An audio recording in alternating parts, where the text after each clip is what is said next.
But the WNBA All-Star Game ratings have come out, and all I could think of right off the bat was 4 little letters.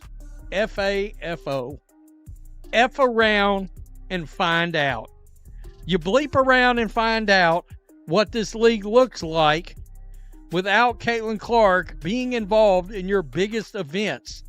This concludes the experiment.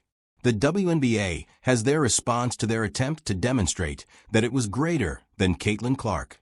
The league's all-star ratings have plummeted by 40% since Clark left the court, and ticket sales have completely vanished.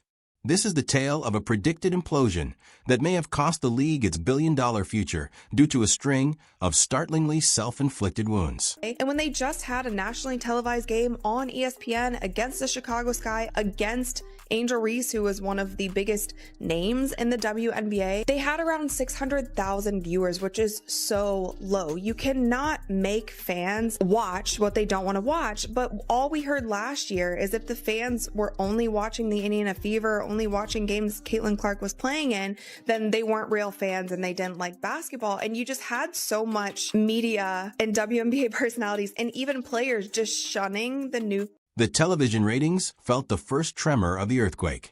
The All-Star Game, the league's main event, was supposed to be a showcase of its breadth of talent.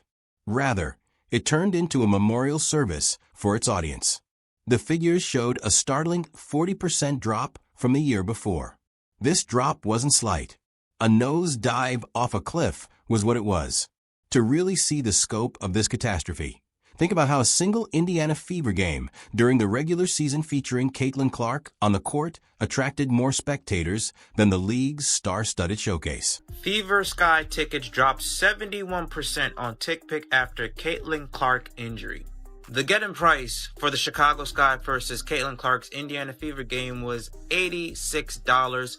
After Caitlin Clark's injury announcement is now down to $25. And you Angel Reese fangirls will still believe and think that Angel Reese is the reason why people are watching the WNBA. Since y'all want to make it about race, this white girl over here is the reason why fans are tuning in to watch the WNBA. When the main draw was taken off the marquee, the millions of new casual fans who had flocked to the WNBA during the season just disappeared. Millions of remote controls extinguished the lights, causing the league to descend into self-inflicted darkness. Following suit, the nationwide viewership of the Indiana Fever fell by more than 53%. Unquestionably, this migration demonstrated that the new audience was more than just intrigued. They have a single star as their idol. However, the airwave quiet was only half the story. The reverberation in deserted stadia and the sound of wallets slamming shut were the actual sounds of the crash. You see, this is exactly what we were talking about. WNBA All-Star ratings are in for 2025, and it is down 40%. 40% from last year. That's bad. That is really bad. We already watched the ticket prices drop by more than 50% because Caitlin Clark was not playing. This is bad news for the WNBA. So check this out. The game on June 7th, the tickets were originally $86. Same seats, now $25. After her injury announcement, 71% drop in price. Over 71% drop in price. Because she's not going to. The ticket market was a direct, explosive impact if the television ratings were a distant warning sign. A much-awaited game between the Chicago Sky and the Indiana Fever provided the most incriminating proof.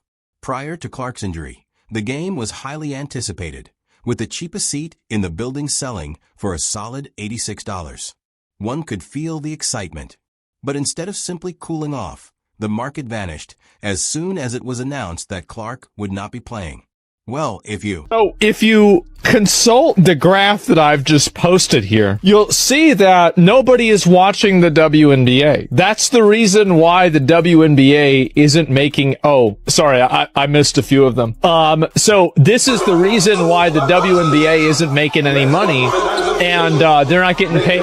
It gets worse. The identical ticket's value dropped by an incredible 71% overnight to a pitiful $25. Analysts were no longer allowed to debate this theory.